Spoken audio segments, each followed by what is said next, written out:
Put away your umbrellas, get out your mint cakes, hike to your nearest chair, pop in your headphones and get ready for the next episode of the Lakes International Comic Art Festival podcasts with your hosts, live from the Lakes, the practically perfect Nicole Bates, and don't get him angry, Ian Loxham. Hello, welcome to the Lakes International Comic Art Festival podcast, episode 93. My name is Ian. And I'm Nikki. And it's May and it's raining as usual in Kendal. You can probably hear it. You probably can. I apologise for the rain and everything else. Rain. Yeah. Rain. I had it yesterday. When you did your bike. My bike. Bob. Test CBT. CBT. Yeah. That sounds like something you Don't. Get help for. Yeah. Or helps. I've done half of it anyway. Yeah. So I've got my 2-hour ride. No one has a clue what you're talking about. Right. So I've done all my, everyone wants to know, obviously. I've done all my, slow technical manoeuvres. So I can travel at walking speed and I can do a figure of 8. On a very slow scooter, yeah. On a very... Shh, don't tell people that. No, it's like Harley Davidson, of course. Yeah, on a very slow scooter that's limited and is a little bit old and You're rickety. Limited and a bit I'm old and rickety. The high miles per hour of 28. Well done. I didn't get to 28, I got to 11. But I thought I was going like the wind. Anyway, I've done all the technical stuff and done the theory bits. And now I've just got to go on the ride. But I think it was horrible weather. I mean, it hailed on us at one point. And I think the guy just wants to go home. I don't blame him. It's bank holiday weekend when we're recording this. Yeah. So yeah, he's out there today. So I reckon he's got home. we could have had a barbecue today. No, don't think so. No. Don't think so. No. On this episode, we have, when I get my list up, Rachael Smith's on to talk about Quarantine Comix. Mm-hmm. And also some of the work she's doing with Little LICAF for some schools and Yep. so on and so forth. Yep. Tom is on to review the Good Comics Reader Vol.2. Mm-hmm. And Mike and Pete return for another edition of Yakapedia. Have we not muzzled them yet? With Mark Abnett as they discuss Easter eggs in comics. And I don't think that's actual Easter eggs. That's a shame, really. Get a free Easter egg. It's the wrong time of year. They're a bit late if they're going to do that. I don't care, it's chocolate. Okay, fair enough. So, hope you enjoy that. Let's get on with the show. It's his comics that smell, not him. Prepare for all the small press goodness that he can squeeze into 5 minutes. Your host, Tom, Scratch and Sniff Stewart.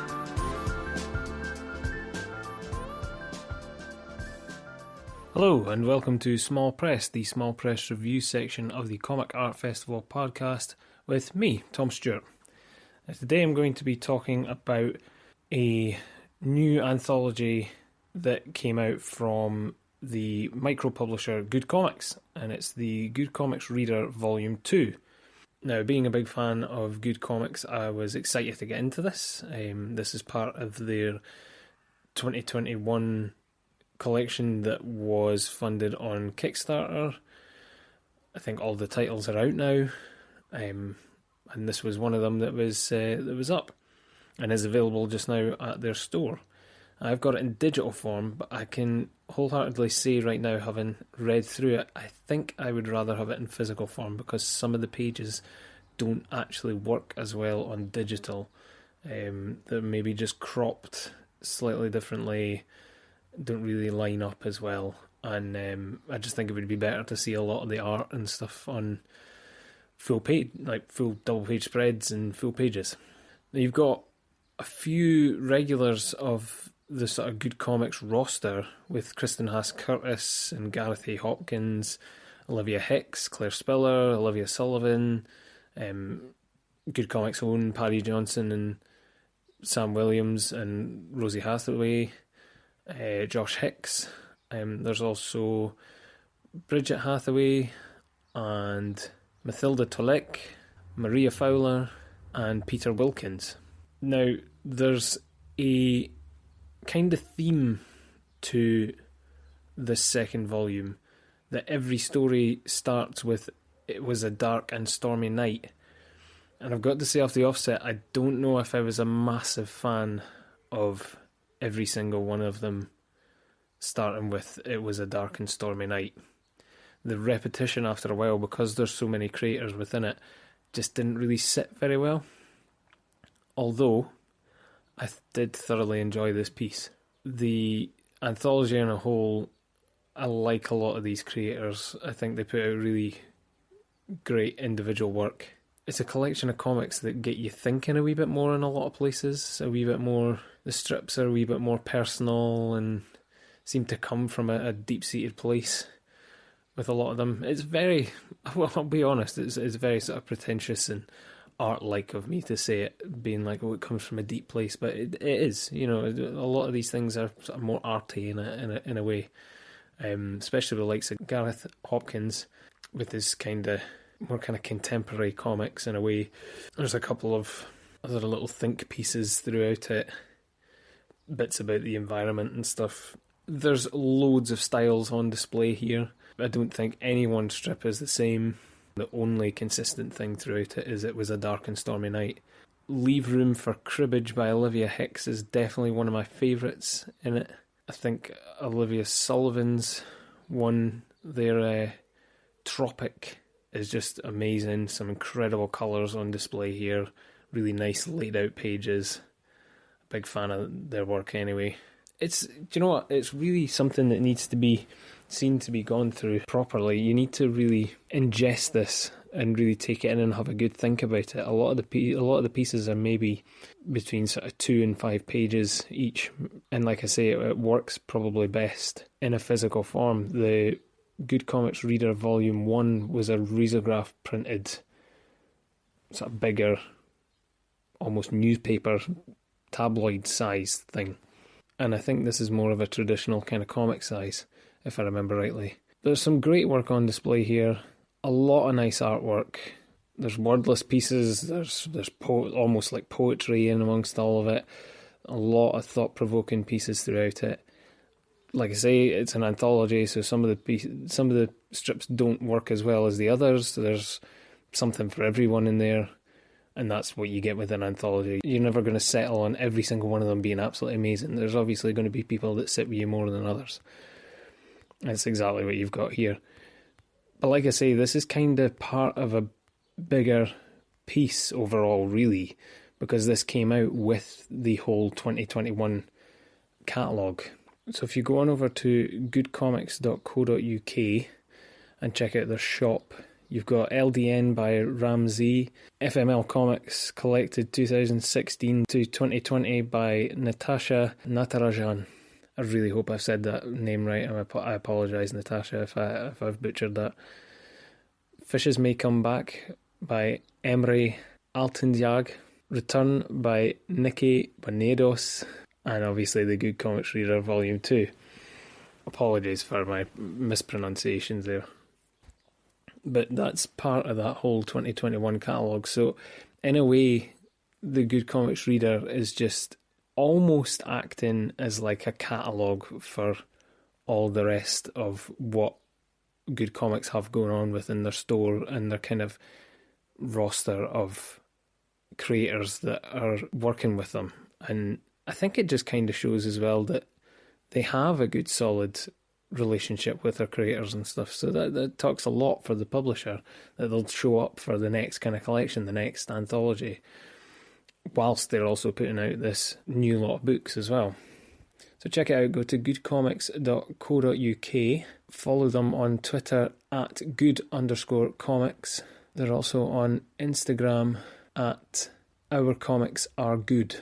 And whilst I've got you here, there are some little bits and bobs to tell you about. Just now going on at Kickstarter, Atomic Hercules, Weapon of Mass Destruction by Tribute Press is funding at the minute. It's made its funding in less than 24 hours, but it's only a 2-week project.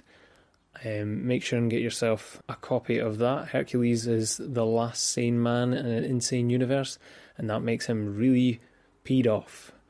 This new standalone adventure starts with our favourite demigod getting kidnapped by soldiers who travel through space in a fish. But that's just the beginning of his troubles. So check that out. Every other issue of Atomic Hercules has just been absolutely insane, and a great display of Adam's art and Tony's insane writing. It's not safe for work, as the kids say, but it's definitely well worth checking out. Also, writer and artist, all-round creator, skinny drawn boy, Sam Hardiker, has just released his first issue of Explorers Lost in Time. And that's currently up on his Gumroad at gumroad.skinnydrawnboy. It's also on buysmallpress.com, and it's available to read on Comic House as well. Explorers Lost in Time, Issue 1.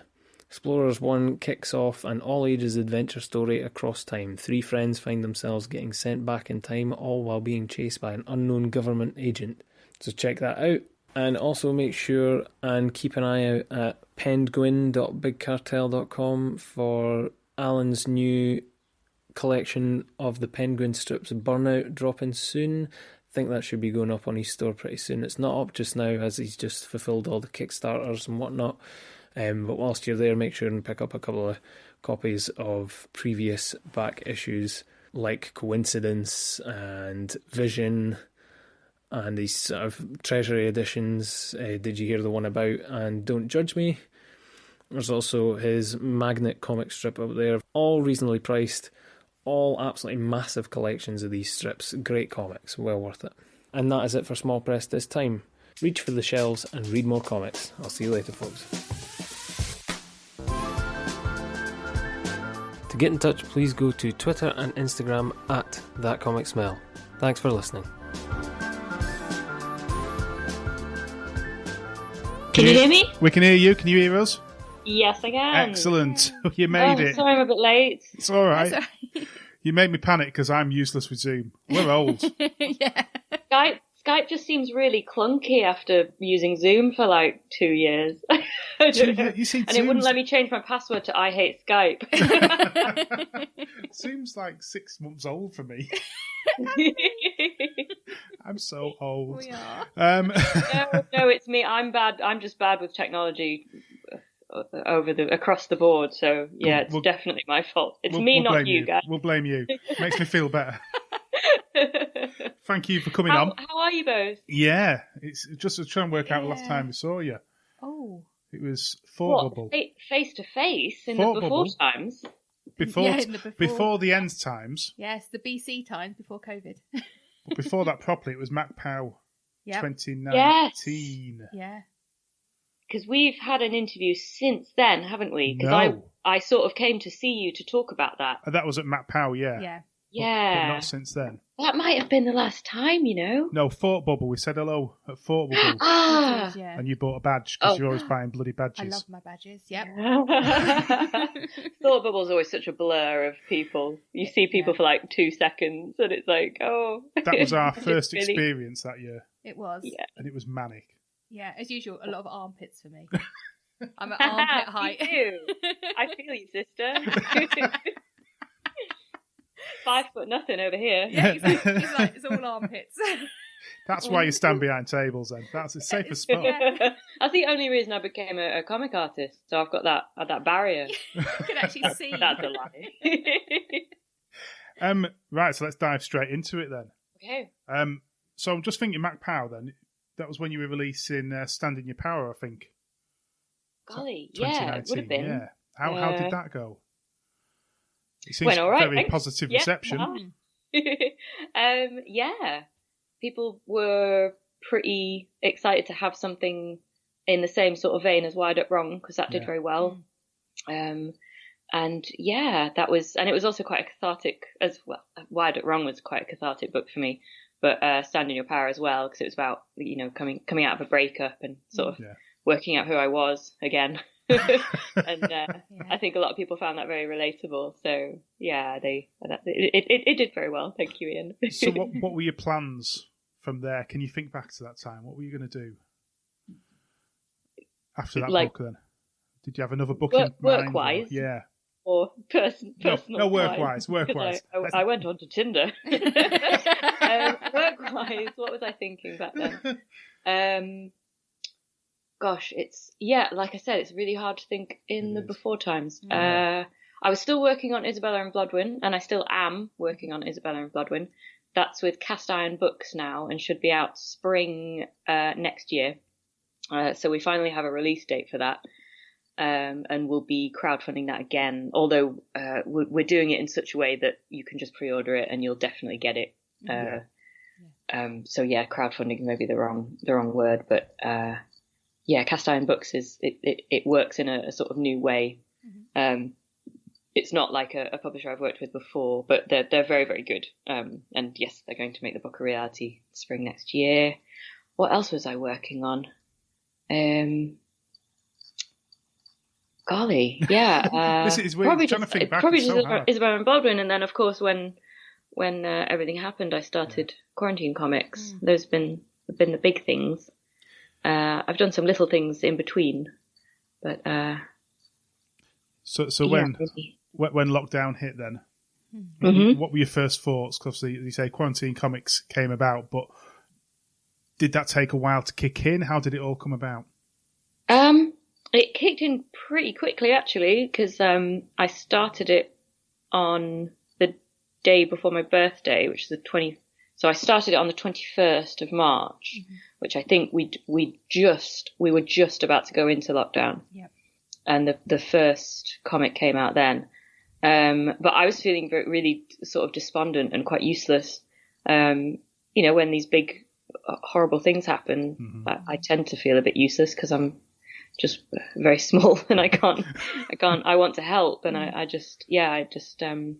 felt very useless. And it was my friend Heather that said, well, if you're good at anything, you're good at making people feel less alone through your comics. So why don't you just do a diary comic about these times? And I was like, oh, that's a really good idea, actually.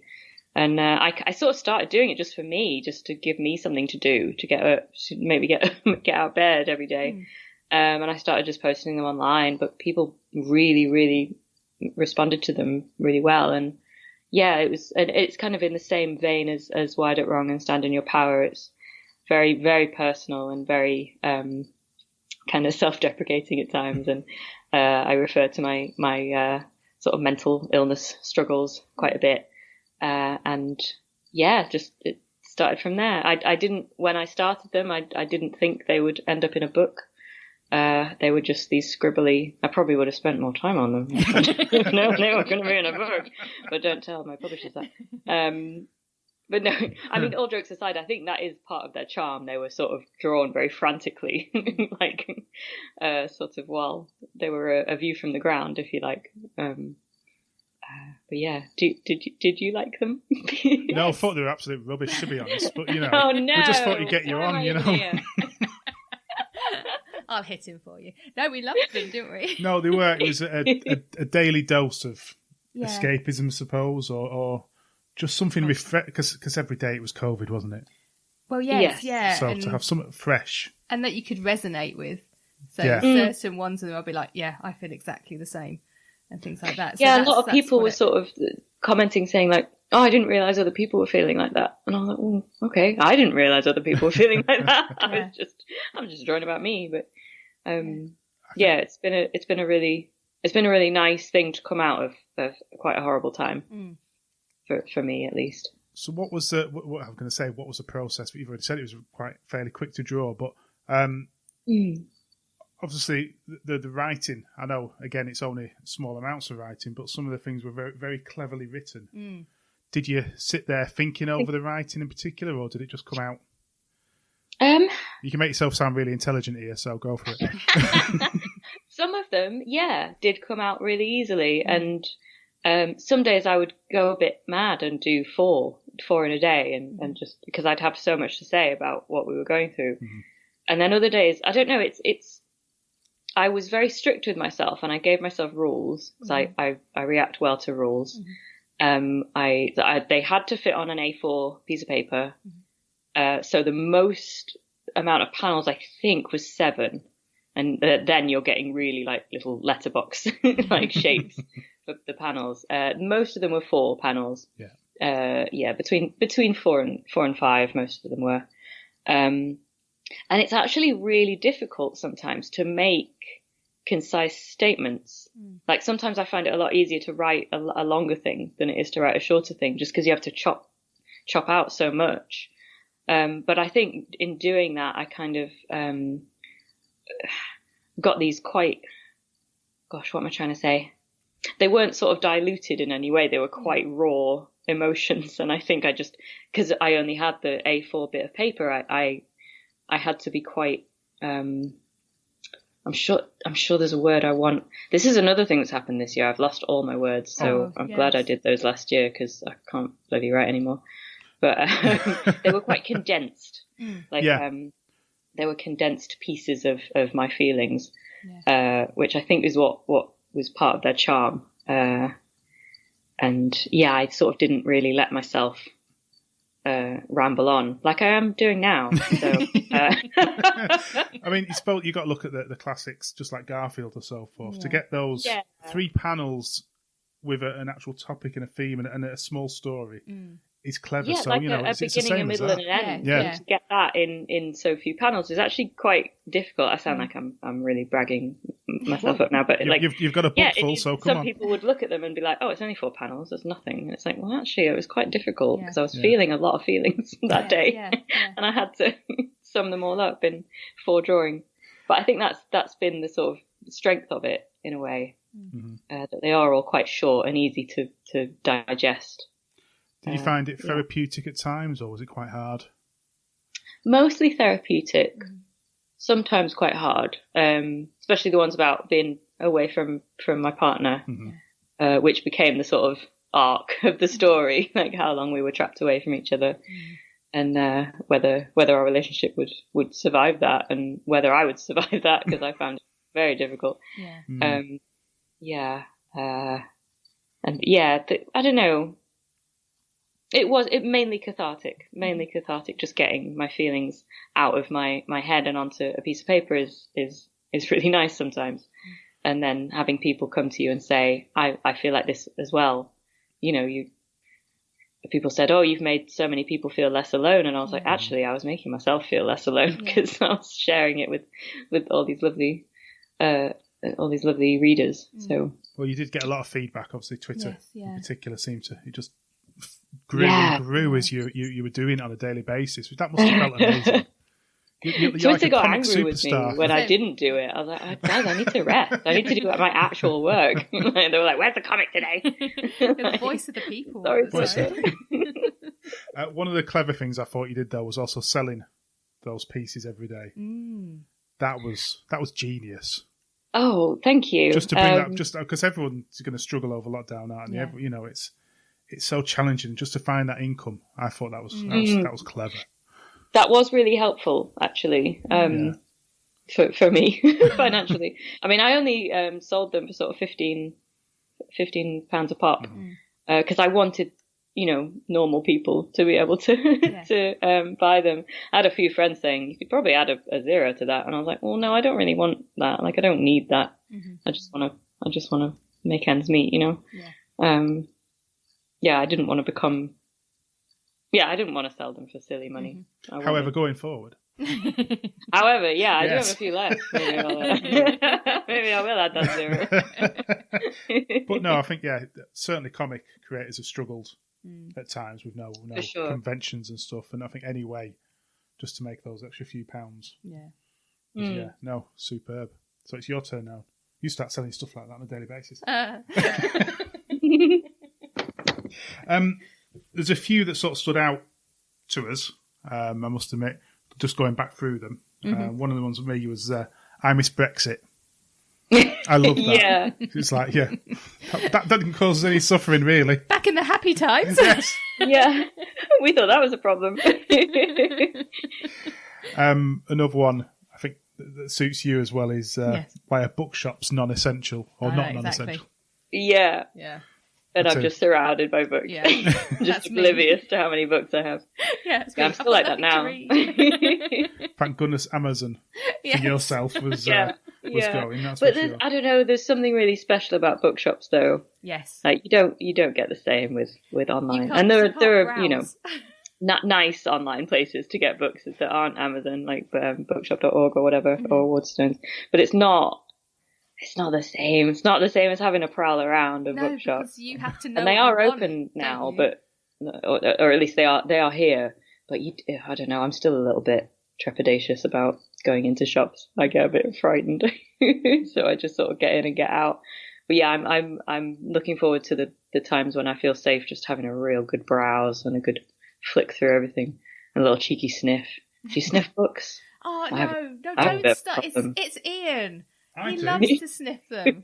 It's just no. You get a book, Wrong. and the first thing you do is have a smell, No. just to Absolutely. check No. the Absolutely quality. you do. I've never sniffed a book, and I have all Especially the books. old books. Oh, you see, I'm new books.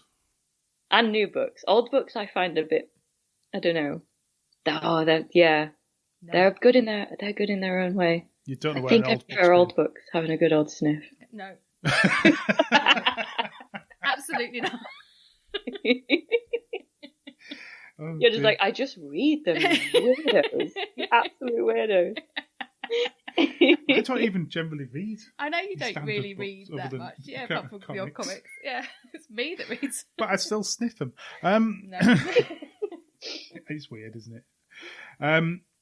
So, how did the book come about then? The collection of it. Was it your idea to push it, or did someone come forth towards you?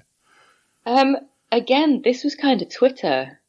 Twitter, I mean, I have a weird relationship with Twitter. Twitter yells at me a lot, but sometimes it yells at me in a really good way, in a very supporting way. So I had a lot of people very loudly telling me that I should put these in a book. And I was like, are you going to make a book out of these? You better be making a book. And I was like, oh my gosh, okay. Can you not just enjoy them and stop shouting at me? But yeah, Twitter really, really thought I should make a book. Some of my friends more gently told me I should maybe think about putting them in a book. And then I had a conversation with my agent about that, and he agreed, and we put a little pitch together. And then he shopped it around to publishers, and he found Ellen at Icon Books, who really, really loved it and said they could have it out in like a matter of months, which is unprecedented for publishing. She was like, and she's since told me that it's like their quickest turnaround on a book. But I think it's because it is so topical, and I think it is what people need right now.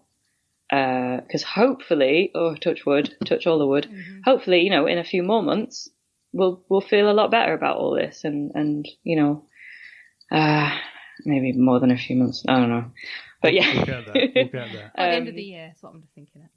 Yeah, that would be good. So I think, we wanted to get it out very quickly because I think the book feels like a bit of a hug. And I think maybe people need to just feel less alone right now, and feel a bit hopeful. I hope it is kind of a hopeful book. That's a weird thing to say. I hope it's hopeful, but I think the Quarantine Comix as a whole were quite hopeful and kind of reminded you of that humans can be quite good, and we've all sort of banded together a little bit. So yeah. No. I think it'd be good that's the story of that. it'd be good to look back as well in years to come, just to remind yourself of what was. Yeah, And what hopefully you will never be actually again. Got through to get to the end point as well. What we all got. I really like the idea that people buy the book now and read it and go, God, yeah, we've been through some stuff. And then maybe in a few years they find an old, like a tote bag they've not used in ages, and they find a mask in the bottom of it, and they're like, oh God, yeah. Remember that? And then they're like, I'm going to dig out that book that what's her face did, and they'll maybe read the book again. And I like that idea of like reminiscing as well as like it helping right now. It maybe, just reminding yourself that we did go through this incredible time that was kind of just so depressing. Yeah, but we got through it. So depressing. But maybe, you know, remember how incredible we all were for getting through it, and just for surviving. Yes, exactly. Rachael Smith for Prime Minister with those remarks. Get up on stage. Oh, no thanks. You can do better than Boris. Come on, get up there. So you've also, in regards to the work you're doing, been busy at a school, I believe, this past week or so. I have. I did. I've been doing some workshops at. Can I say the name of the school, or is that? Yeah, no, go for it. Yeah, it's on Twitter. It's all everywhere. Yeah. It's at Abraham Moss Primary School, and I've been doing some comics workshops with the kids there, and I've been sort of doing autobio comics. So I want the kids to make comics about themselves. And I did my second one out of 3 today. And they've engaged so wonderfully. I'm so happy with what they've done. So their work is so amazing as well. Like, they've got such imaginations. So I've been learning from them as well. It's been really nice. Have you done anything like this before? Schoolwork? No. No. I'm totally, like, don't tell the school, but I'm just totally out of my wheelhouse. I've no idea. I've never done teaching. I've maybe helped with workshops before, but I've never come up with them and ran them. And yeah, it's I'm way out of my comfort zone. But it's been nice. It's been nice. I mean, it's been terrifying, but it's been good for me, I think. And I think going in thinking that it was going to be a two-way street, like the kids were going to teach me things as well, I think has been really helpful. A helpful attitude to kind of going in with an open mind. And and I don't know, I can only get better at it, right? So is it something you want to keep doing, maybe? And you I mean, I've enjoyed it. It's becoming less terrifying. Put it that way. And the kids seem to really enjoy it. They tell me that they love comics now, which is nice. It's really sweet. So at the very least, I've maybe inspired some children to take up to maybe come into the industry, and I've made my industry richer that way. At worst, I've just bored them for 3 years. I think back to school, I never had any of that. Oh, I'd love to have. Did you? I was thinking I would have loved something like this. So that's kind of what kept me going. I was like, come on, Rachael, you would have loved this. Yeah. To know that was a job that you could do. Maybe you'd have found this job sooner than age 23. So this is part of the Comic Art Europe project, is that right? It is, the yes. work. So can you explain a bit about what's going on there? Do you want to pull up the notes? It's I believe it's mainly to encourage reading in children and to prove to important people that comics can help do that. Is that correct? Or is it more? Is it sounds right. Yeah. I think that's the crux of it. It's to get kids interested in reading through comics, which I think is a brilliant way to get kids into reading. Oh God, yeah. But I don't know. A lot of people still like turn their nose up at comics, and I think that's really silly because you're really missing a trick there. Yeah. Like take the Phoenix. The Phoenix is a brilliant way to get kids reading. It's reading is reading. Doesn't matter that there's pictures there. Look at Roald Dahl. Everyone thinks he's great. Yeah, no, I totally agree. Because I'd get the Tintin books out or everything, and my mum would go, well, "It's not a proper book." It's like, well, it is. In what way is it not a proper I know. It doesn't smell like a proper book. Oh, don't. Oh, they do though. They do. They maybe smell a bit different, but I don't know how the UK is going to change it. Not in our generation, that's for sure. I don't know. It's odd. It's getting there. Is it? In some ways. I mean, I'm teaching comics in a school. I think that would have been unheard of, a generation ago. Do you think? Yeah. Yeah. No, probably right. Yeah. One day. Yeah, I was talking to someone else from LICAF today. Like, I was saying, in Europe they're a lot more savvy than we are in the UK about comics. And like still, if I have a conversation with a grown up, with a fellow grown up, I'm a grown up too, really.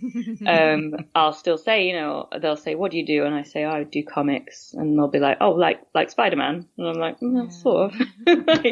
But people in the UK still think comics equals superheroes or the Beano. Yeah. And it's that very, very narrow view of the industry. And I don't know. I think they're just a lot more open-minded about it in Europe and other countries. But I agree. There's been some progress made. So the rest of the year, so you're coming up to the Lakes. Is your first time this year? It's my first time. I'm so excited. There's What's it cocktails. like? There's lots of cocktails. Cocktails. It's going to be so much fun. I'll bring a raincoat. Oh yeah, definitely bring wellies. Okay, yeah. I mean, I live in Snorkel. the north, so I don't know, I'm Kendall. ready. The Lakes weekend is generally the wettest weekend of the year. On Okay. record every year. It's weird. Absolutely weird. It just hits. Yeah. Hey, It'll be beautiful okay. this year. Well, that's good because once people are in, they'll just stay there. Yeah, they Be just like, stay well, drip. I'm here now. I'm Well- going to buy some comics. Again, the interesting thing which you'll see is how it spreads around Kendall. Yeah, it's a bit It's- like an English Angoulême. I was going to say that, but I can never say it right, so I wasn't. I don't know if I've said it right. Angoulême. Oh, oui. So yeah, if you get a chance when you come up, when you're not being dragged left, right, and centre to whatever they're going to do with you over the weekend, I don't know what they'll do to there's me. so much to look at. It's great. Yeah. Okay, amazing. And then, are you at Thought Bubble as well this year? Are you I planning- am, yes. Very much looking forward to that. Thought Bubbles, it's the Lakes first, isn't it? and First then the it's Lakes Thought Bubble. about 3 or 4 after. weeks later. Yeah, And- it's in November, isn't it? Yeah. Thought bubble. Yeah. Yes. And in between that, gosh, I'm just looking at my wall planner. I'm going to be absolutely dead. In between that, I'm going to Prague, Oh, Oh. which is also part of the Lakes stuff. Mm-hmm. Lakes stuff. I'm sure it's not called that. But I'm doing a comics residency at a library in Prague, and I'm going to be making some autobiocomics while I'm over there, and then going to a Comic-Con called Frame, which I had heard of in passing, but I've never been. I've never been to Prague or Czech Republic. So I'm very excited about that. I'm hoping it happens because obviously still very much, but hopefully by then we'll be able to travel and I'll be able to do this amazing thing. So that is amazing. fingers crossed. We all have Yeah. our jabs by then. This week, yay! Golly, I'm so jealous. We're old enough. We're old enough. We get it. I'm having my second. Amazing. I'll hopefully be getting mine soon. Yes, yeah, they're opening up, aren't they? They're coming down. Yes, They're getting there. yeah. Yeah. They're getting there. Well, that's superb. So obviously we'll see you when you come up to sunny Kendall. Yeah. We'll come and say hello. So what's your plans for after Quarantine Comix release? Have you got anything you're thinking of doing or any further books planned over the I'm working on a book called The Queen's Favourite Witch, which is written by Benjamin Dixon and will be published by Paper Cuts with a Z, which is an American publishing company. So with a Z, I guess. And that's a lovely book. I've been really enjoying doing that. Hopefully out later this year, depending on how much I can get a shift on doing the pages. And that's going to be like a YA novel about magic and witches and royalty. It's so much fun. It's so much fun. And other than that, what am I doing? I'm doing a bunch of things that I'm not allowed to talk about, which is very frustrating. I'm doing... I mean, I might do another Quarantine Comix volume. We've sort of talked about that a little bit with Icon, but I guess we're going to see how this one goes, which is fair enough. They've just signed me for a one book deal at the moment. I have carried on doing Quarantine Comix, although I've stopped recently so I can get Queen's Favourite Witch done. But I'm writing them. I've got a lot written, and I am intending to draw them eventually.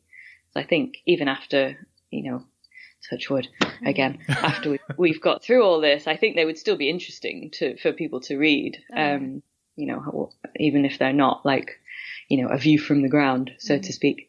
So I don't know, I hate when I say this. The content is there. It's just how people speak these days, isn't it? Hashtag content is there for there to be another book. I just need to draw it, and it depends if anyone's interested. Otherwise, I'll just pop them on my social channels, and people can read them like that. But yeah, I am busy. I promise. There's just a bunch of things I can't talk about. She's a spy, really. That's what it is. International Lady of Mystery. Oh, nothing quite that interesting. See, I've got the title for the second book. Coming Out of Quarantine Comix. Yeah. Oh. There you go. If you use it, I'll have some of the proceeds for that hard work.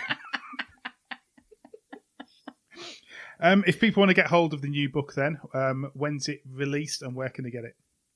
Well, people can pre-order it right now from anywhere you get books. Amazon. Probably shouldn't have started with that one. Waterstones, bookshop.org, bookshop.com. One of those. Any bookshop that's online, you can order it, you can pre-order it. And if you do pre-order it, you can then email Icon and they will send you some stickers. Awesome. Will you be able to put like pictures? We can put pictures. On the... Yep. Yes, cool. So I've made a little comic about how you can order those stickers. That might be easier than me just reading out the email address. That's a bit boring. Check the show notes. Yeah, just order it anywhere you get books. You can pre-order it. It's called Quarantine Comix, and comics with an X. People keep asking me why I did that. I don't know. I thought I was being quirky. I didn't realise I was you don't have to explain making such a big decision. The title of a book. But yeah, Quarantine Comix with an X. It's out in the UK on the 13th of May, so like less than 3 weeks away, which is terrifying. And yeah, pre-ordering is the only way you get the free stickers. But yeah, once it's out, again, anywhere you get books. Yeah. And final thing before you let you go, I just want to say how jealous I am that you got a shout out on the Adam Buxton podcast. Totally jealous. That was amazing. Yeah. Of all the podcasters, he's just amazing. I know. When I heard it, I had to go and lie down, and I'm not even joking. I know that sounds like I'm making it up. I had to go and lie down, and I rang my boyfriend. I was just like, he said my name. He said my name on his show, and he was like, yeah, I know. I was listening too. It's so exciting. I was like, no, he said my actual name, and I still can't get over the fact that he not only went to the trouble of making sure my name was spelled correctly, he also went to the trouble of making sure my stupid title of my book was spelled correctly. He was like, with an X? And I was like, oh, bless you, Adam Buxton, you're the best. But yeah, that was an amazing day. Yes. So, yeah, sod you. I'm sorry. Thank you so much for your time, Rachael. Thank you. And we will see you as we record this in a matter of months. Yes. Yeah. So yeah, the Lakes will be the first. The first festival for many people. So exciting. I've missed Comic Con so much. Yakapedia,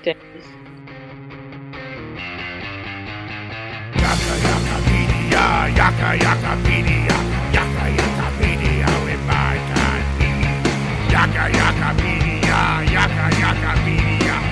Yakapedia, with my How do? I'm Mike Williams. And I'm Pete Taylor. And we are the creators and compilers of the Comics Yakapedia, a giant multi-volume encyclopedia that contains everything interesting about comics that's worth yakking about. As custodians of this mighty tome, it's our duty to review, amend and correct its many thousands of entries to ensure it remains the definitive library of comic lore and trivia. But we'll also be requiring the help of you, our loyal podcast listeners, to help the Yakapedia keep up to date and supply your own intriguing comics data.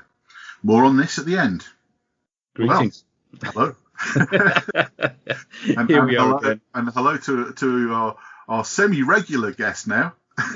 Mark Abnett has joined the call again because he likes talking rubbish with us. I really do. I enjoy all the rubbish. Yeah, well, I mean, let's start with Kickstarter Corner.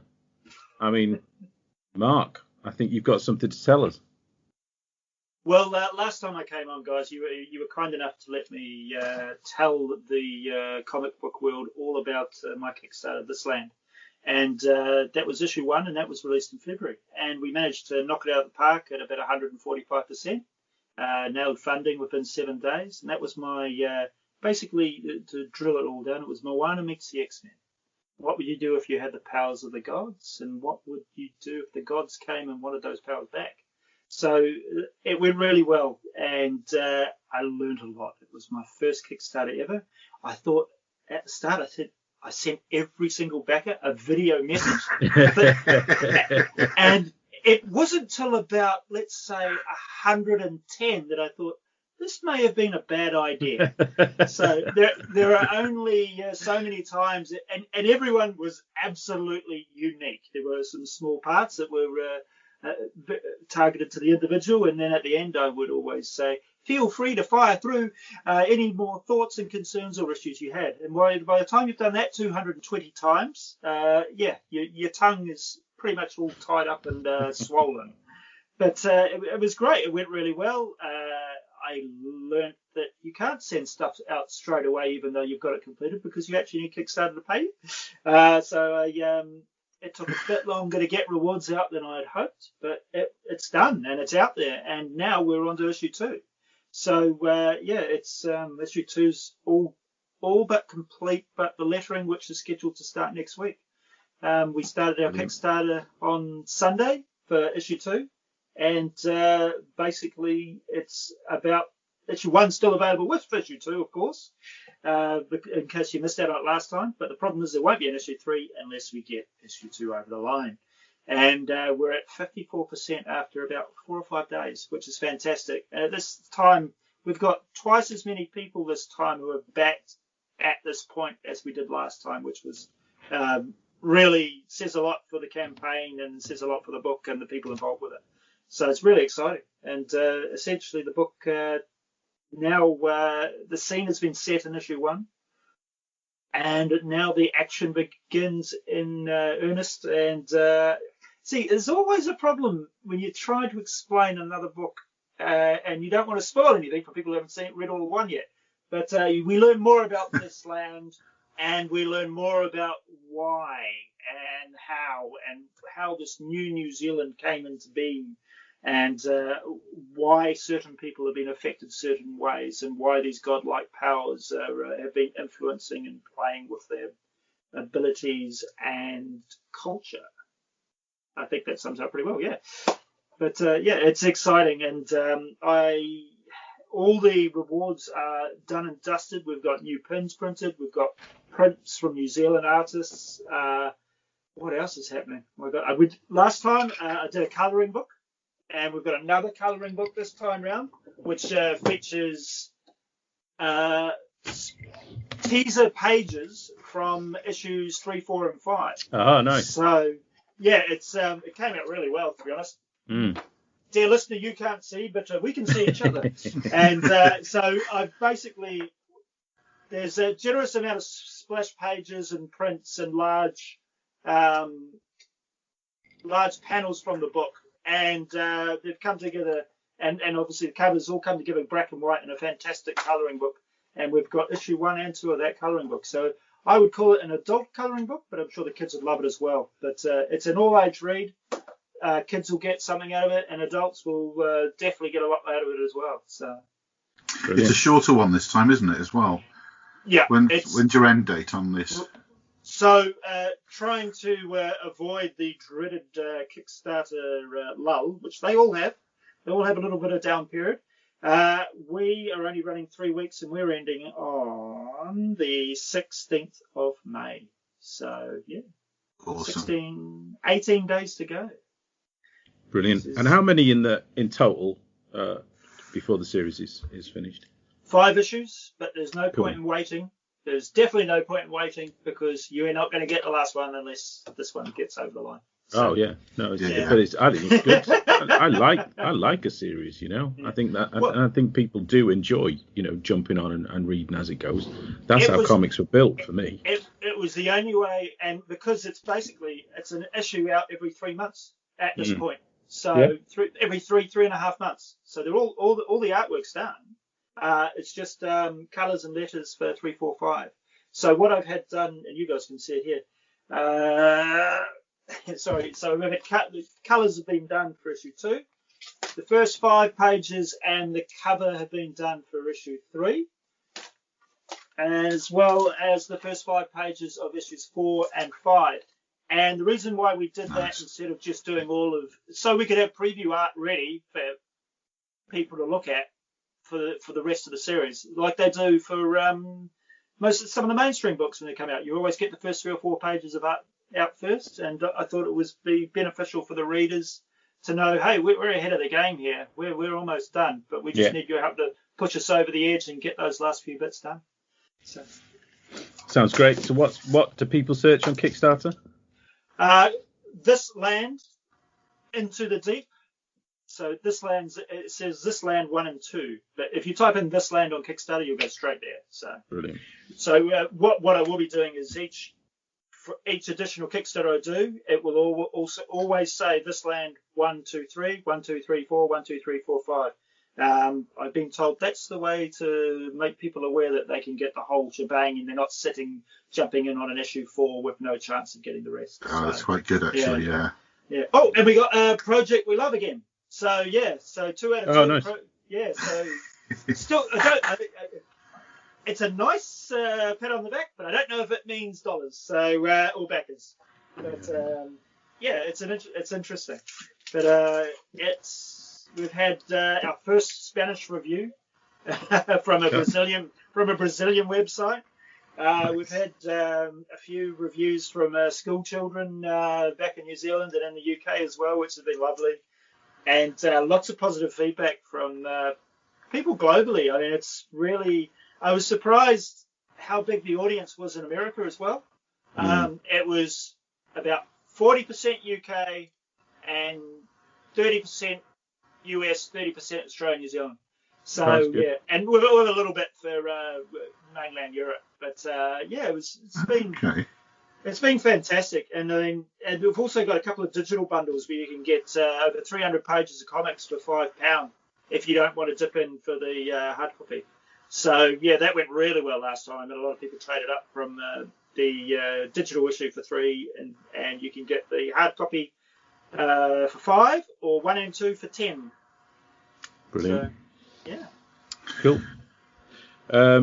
I mean, me and Mark are slowly grinding towards launching ours, which we've had our books ready for a year. We managed to get Scroll number 1, which has quite a big chunk of cat food comics inside it, but we are hoping to launch our Kickstarter very soon. You'll be able to get there when it launches from catfoodcomics.com/Kickstarter. At the moment, that's just pointing to a placeholder page where you can view the front covers, but at any point when either the pre-launch page or the actual page is live, that is the address to get there on. That's catfoodcomics.com/Kickstarter. We're doing a Cat Food Comics 3-pack, so that's Mark's fantasy epic, What the Actual Folk, 16-page fantasy I epic. love that title. Yeah, I What the loved Actual it Folk. from the second you said it. We've got the Sketches of Silverbeard, the sketchbook, which includes a lot of the sketches that we both did for the Silverbeard number 1 Kickstarter. And then we've also got the launch of the wider Cat Food Comics universe with Cat Food Comics Compact Character Compendium. And I still managed to say that 2 G&Ts in, so I'm counting that as a win. But that includes the reminders to a lot of cat food fans of the over 60 comics characters from the Cat Food Comics universe. So you'll know when it launches, but just keep your eye for that in the future, very near future. And once again, I'm the only person on the show not to have a Kickstarter to plug. Okay, that's fine. And make sure you're back hard and back early. There you go. Well, and then a nice bit of new geography for the Yakapedia. Did you realise that just around the corner, around the corner from Kickstarter Corner, it's time to meander down Event Avenue. Okay, I'll add it to the script. Who knew? Just around the corner. Yeah, so Event Avenue, it's time. We're pleased to mention what is hopefully a series of events that we can give pushes to. I think in the near future, most of them are going to be virtual still, but who knows at what point where you actually start talking about physical events again. For the moment, we're going to be talking about SCGC is back. That's the Swansea Comic and Gaming Con. They're pleased to announce that they are back for another virtual event this year. Make sure you're free from 10 a.m. on Saturday, the 1st of May, 2021. You might have noticed that we've been putting out a lot of content on Twitch recently, and we've well and truly caught the streaming bug. So this year's event will be a 24-hour marathon, and we'll be continuing to raise money for our chosen charity, the Wales Ape and Monkey Sanctuary. So me and Mark, we're going to be doing the Drink and Draw Graveyard lock-in slot, which is going to be 9 p.m. to 11 p.m. on the Saturday. So we're going to be sketching, drawing and yakking on the stream for SCGC. You can find out more details at scgc.org.uk or twitch.tv/Swansea Comics and Gaming Con. They're very active on Facebook. I don't really know what happens on there, but I think if you search Swansea Comic and Gaming Con, you'll probably get the link on there as well. Cool. It's on my wish list. Swansea's definitely on my wish list to get down to one day. Oh, well, just give us a shout when you're down. We'll show you the sites. But yeah, I mean, it's a shame. Physically, it was a great con. It was a lovely space, the Brandwyn Hall. And, you know, it always had a different feel because it was split between gaming and comics. So you did have a big room, but there were lots of free activities for families and kids. Yeah. I think some people had a problem that you had to pay to get in, but most of that payment went to charity. And they've always been big supporters of some really good charities. We've got the Maggie's Hospice, I think they've done in the past, and the Blood Bank motorbike charity. So it's great that they're continuing to go. So any support that you can give in terms of eyeballs on their Twitch stream, I'm sure will be greatly appreciated. I'm definitely going to obviously have a look just to see what state you two are in by 9 o'clock. Trying to draw. Also, because last time we tried it, me and Sot were in charge of how we did it, and we had a bit of a problem with the chat, and I think some people were having problems interacting. Me and Mark could hear each other, but we couldn't necessarily connect with who was viewing. But now that SCGC have caught this Twitch bug, we're going to have our own director on board. I think we're going to have somebody who's twiddling the knobs, and changing the angles. So we've had some Discord lessons down with the youngsters. We're good now. So yeah, Discord and Twitch. You know, so I think my daughters are horrified. But there's so many. There's so many. Oh, we tried everything. We tried Zoom, we tried Teams, we tried Skype, but luckily. Yeah, Ricky from our mate Ricky from Swansea Comics and Gaming Con. They've been doing a lot of gaming streams. They're doing some figure painting. They're doing online gaming in terms of board games and computer games as well.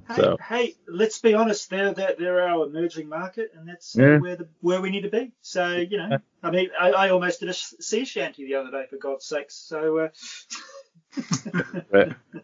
I'll tune in.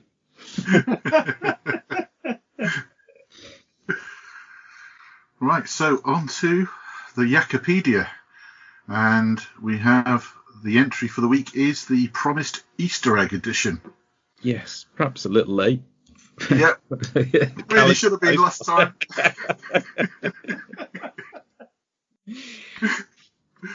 Yeah, so running order. We did work this out beforehand. Mike, you're going to start the Easter egg special. Yeah, I guess as we've defined in previous episodes, an Easter egg is anything that's hidden surprise in the background, usually a cameo of some sort, normally hard to spot. There's an interesting example I've got of an artist using an Easter egg to settle a beef with another artist. And I had to have this one explained to me, actually, because I didn't recognise when I first read it. But it's Frank Miller's A Dame to Kill For.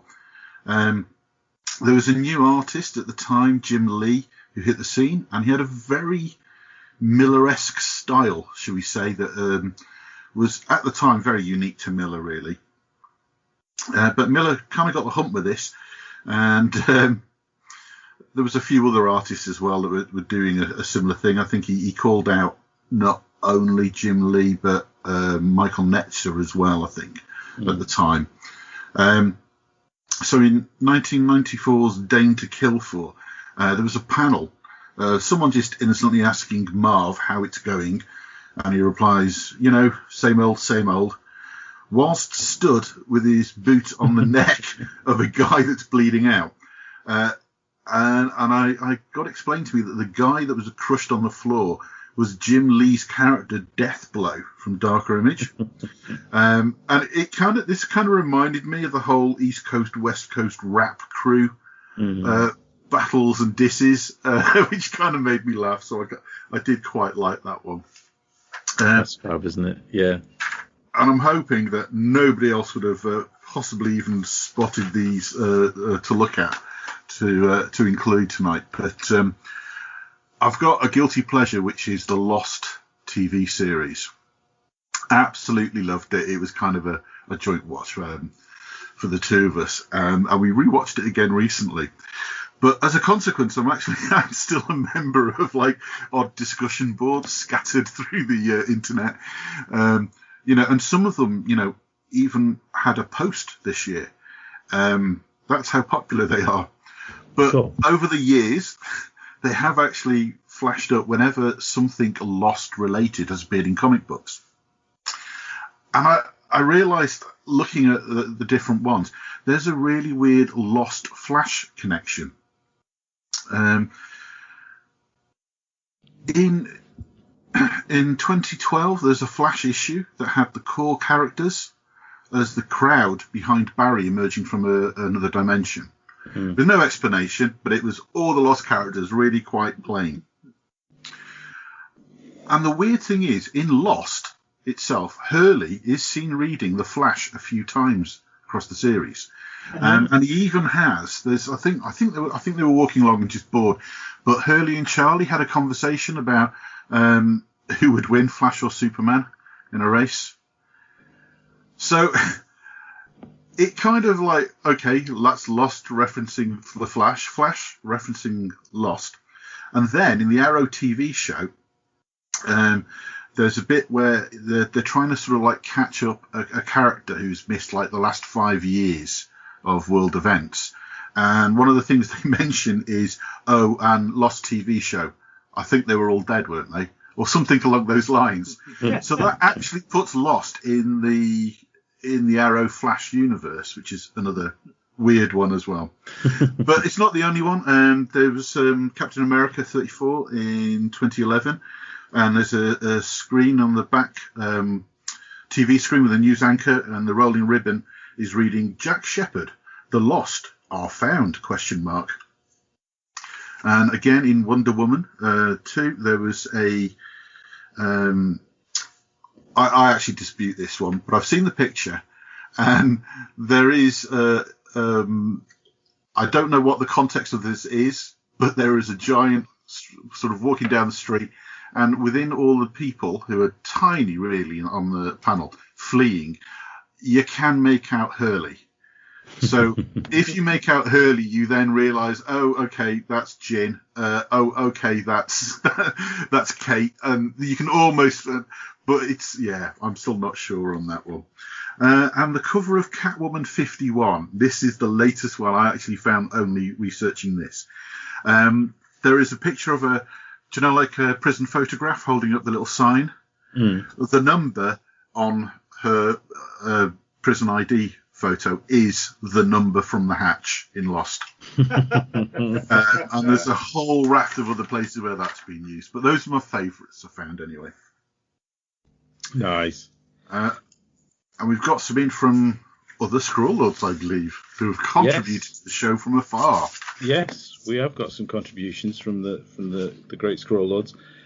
We mentioned in the last episode, Gustavo Vargas, friend of the show.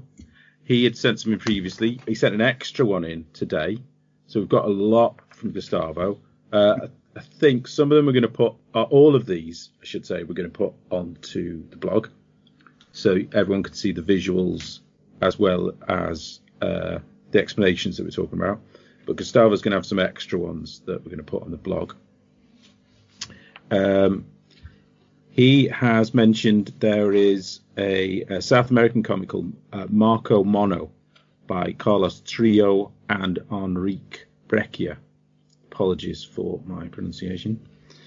Marco Mono is a series of small adventures of a travelling monkey. Although he looks like a mandrill, it's a criticism of society and civilization. Marco Mono himself is a survivor and an anti-hero. The first Easter egg that Gustavo points out is Trio puts himself twice into the Marco Monos' stories.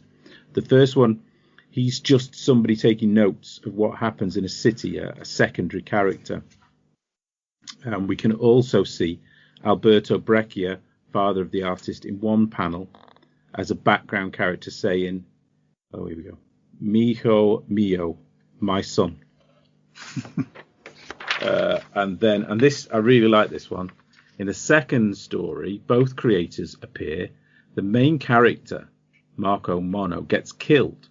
They make a shot as they draw the page and start questioning if they went too far by killing the main hero of the story. They say heroes are heroism metaphors. They are beautiful myths that feed lost illusions, the iconic reflex of a society that creates them. They are the ones that put food on our table, and they resurrect their hero. And I like the idea of the creators actually entering the work and altering it and seeing what they've done as being a sort of creative, mistake, and then rectifying it. So it's a lovely cameo in that sense, with the creators entering their strip. And the last page he sent in, which I hadn't actually seen, the Cosmic Detective, and it was Kickstarter, wasn't it? Jeff Lemire and David Rubin. I think it was just prohibitively expensive to back and post. I think that was one of the reasons I had it big. It was quite a longer length hardback book. But there's a lovely page that's Gustavo supplied by David Rubin, and it's a character falling, and behind him the character goes through different iterations of being drawn in the style of other comic characters. So there's a Charlie Brown. There's one that looks like Crazy Cat. There's very manga-esque style. There's a few that are probably European characters that I can't quite connect to. But there's also quite a clear pastiche of a sort of Dave Gibbons Watchmen character. Right. So it's a really nice sort of montage behind the fallen character. So, like I say, these will all be posted on the blog, but brilliant sets of cameos. And now let's move on to Mark. What have you got, Mark?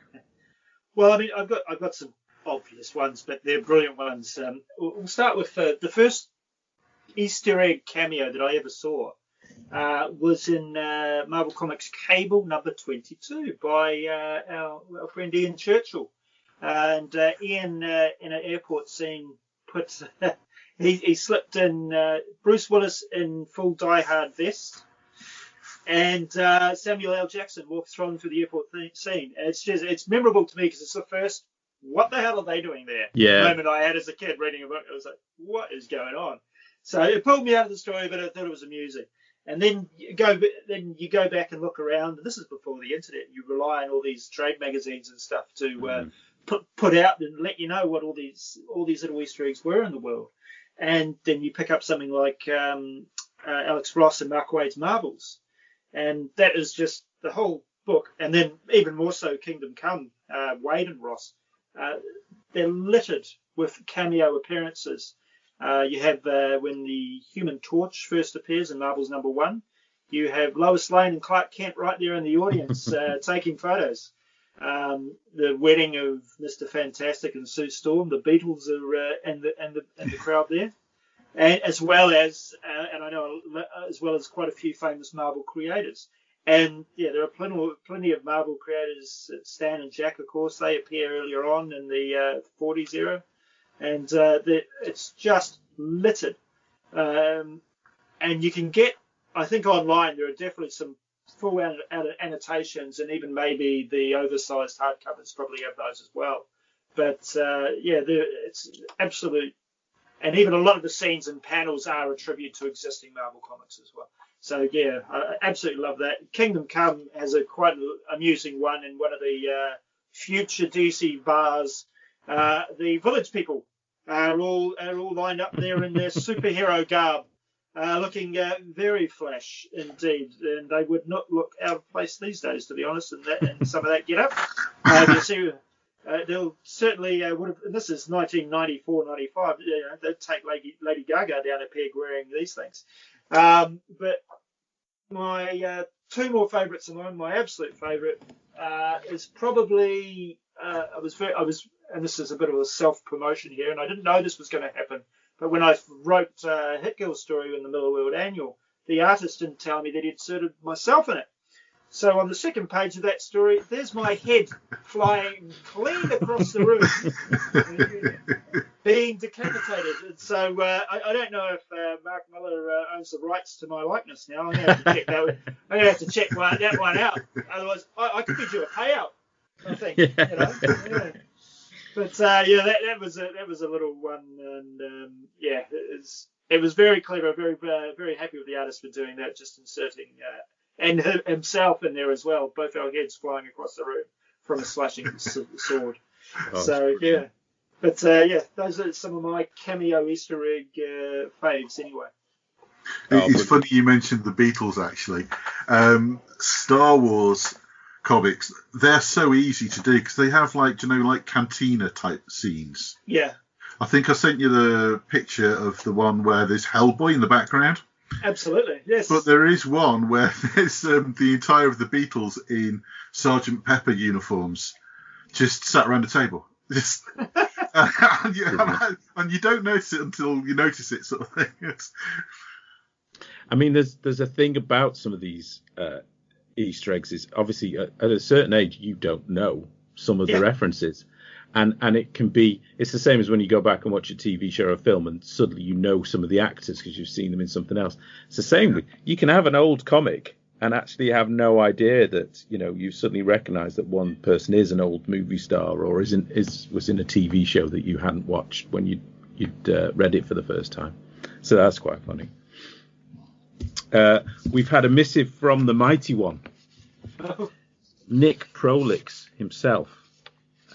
He answered the request for Easter eggs. The first point he makes very eloquently. He points out one of the best sources for this is every single panel of League of Extraordinary Gentlemen. Yes. You know what? I didn't do that. I was going to say a bit about I was not specifically going to do League of Gentlemen because the League of Gentlemen is an Easter egg with some story in the foreground. Yes. Yeah. Yes, you could argue that.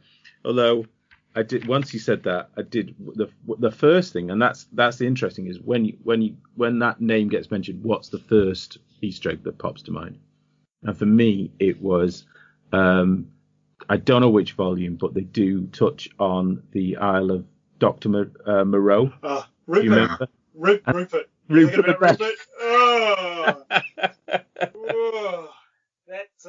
Now look, I'm not as it ensconced. But even from New Zealand, I knew what that was, and I was like, okay. Yeah. I didn't realise that was free to use, or is it outside copyright law? So how old is Rupert now? I guess is it public domain? Public domain. I don't know. I don't know. There's the parody laws, though, isn't there? Wow. Oh yeah, total parody. Yeah, Brilliant. I mean, Absolutely most marvellous. of what was under that, wasn't it, with name changes and such. But then Nick also goes on to talk about Lucky Luke, which is the only mention of Lucky Luke so far is that it was one of the few Belgian comics. I was going to say that's the only time we've ever come across this ill-founded. title, Mark. Why we chose to talk about Belgian comics? It was totally festival related, and we had to sound knowledgeable. That's the only thing that sticks in my mind now whenever Lucky Luke comes up. But I mean, I didn't quite realise it's been on my list of stuff to read. But Nick sent a couple of pics into the group chat, and he made the point that Morris would model secondary characters in Lucky Luke directly from cinema stars, and he includes two amazing examples. The front cover of The Bounty Hunter, a Lucky Luke adventure, I think it's 26. It's got the most amazing caricature of Lee Van Cleef from The Good, the Bad and the Ugly, and then there's another sequential bit that's included of Jack Palance. I think it was a villain in High Noon, I think. But they are such gorgeous drawings. So I think I'm gonna keep my eye on the Comixology sale, and next time Lucky Luke's in the sale, I'm gonna buy a couple of volumes. So did you guys not? And this Lucky Luke and Tintin and all that was pretty prominent back home. So you didn't get Lucky Luke much over here in the UK.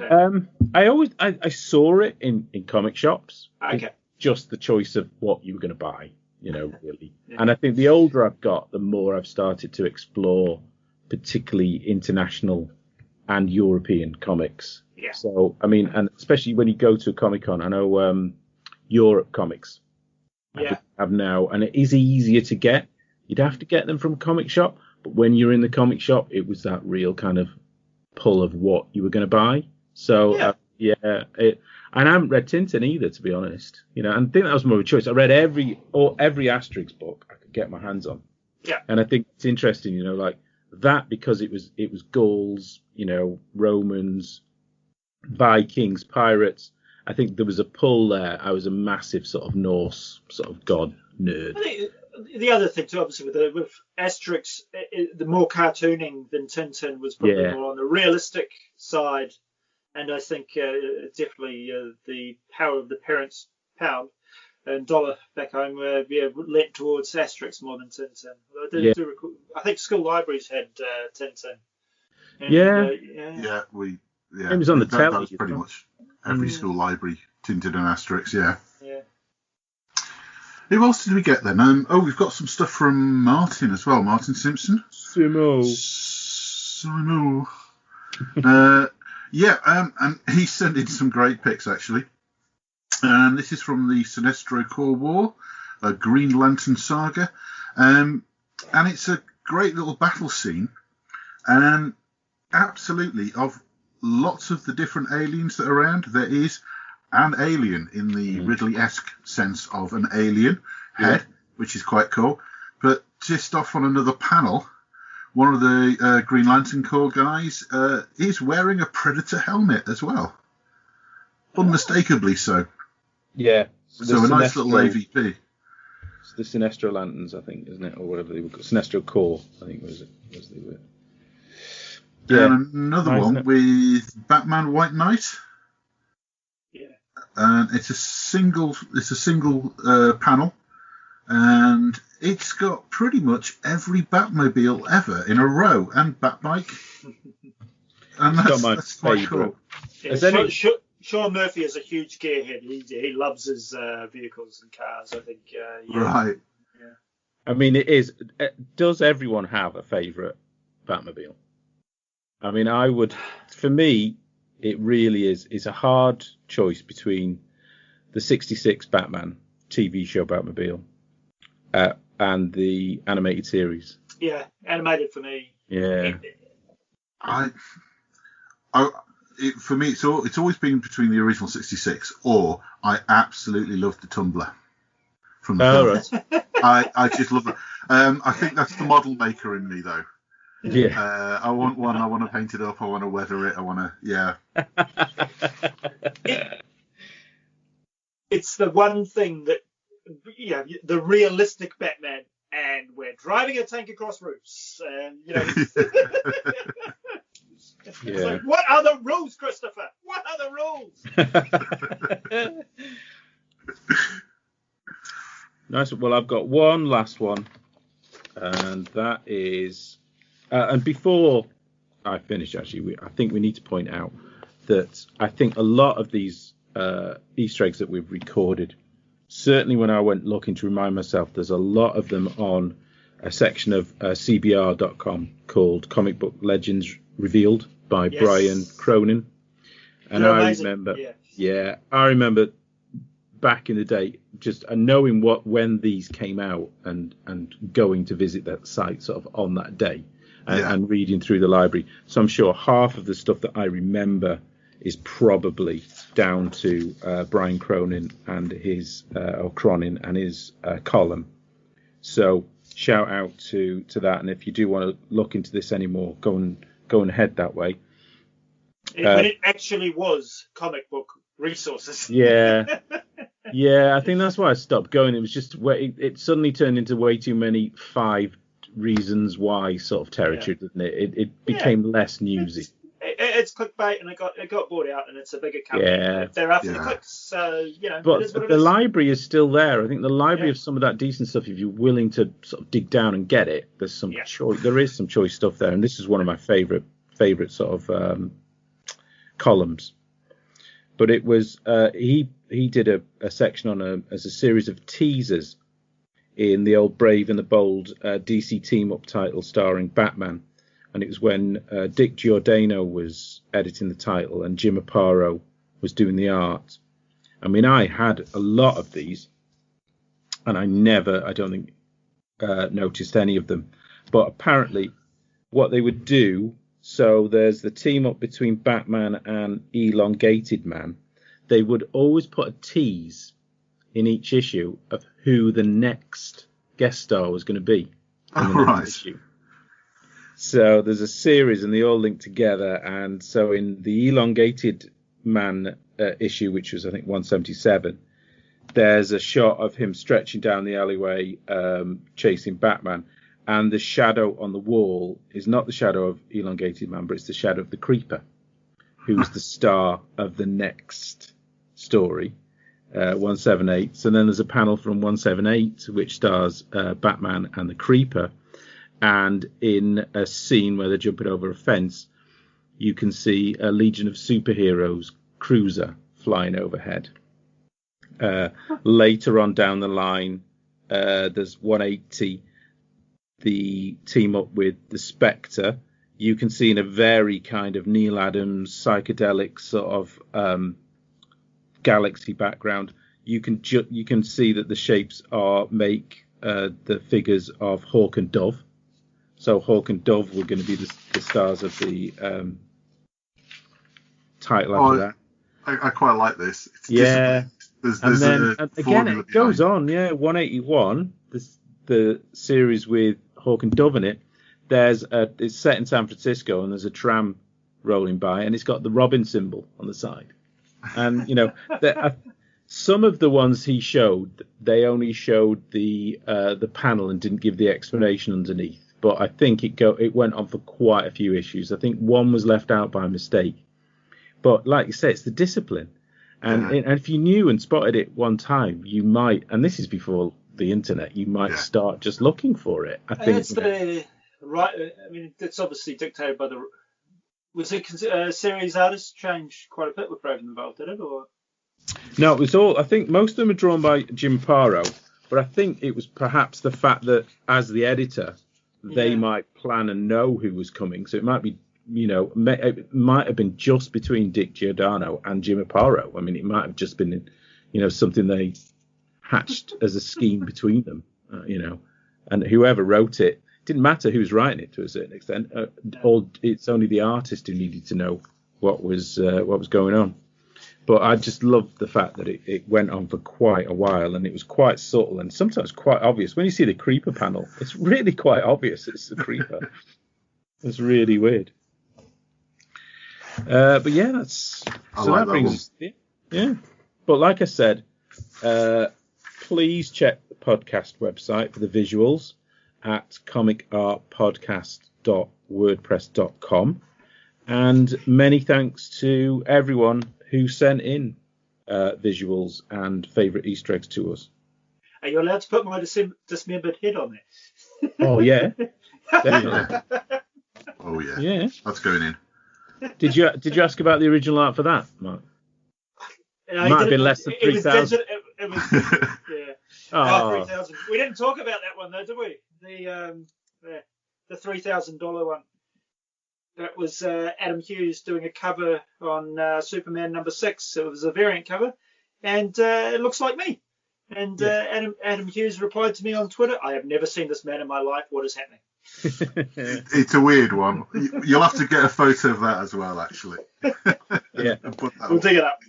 Yeah, we'll put as many on as we can. Well, brilliant. Thanks such a lot for coming on again, Mark, and joining in the Easter egg fun. No problem. And that's all for the Good Book this episode. But if you have suggestions for entries, submissions of your own, things to review, or just want to ask that comics-related question that you were always afraid to ask, the Yakapedia is here for you. You can email us at comicartpodcast@gmail.com.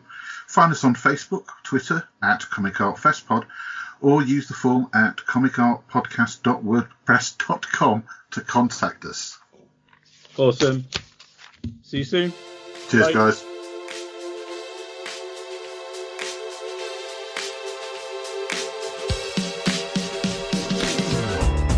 Thank you for listening to my dulcet tones and their northern ramblings. Find out more about the Lakes International Comic Art Festival at comicartfestival.com and find us on Twitter at comicartfestpod or online at comicartpodcast.uk.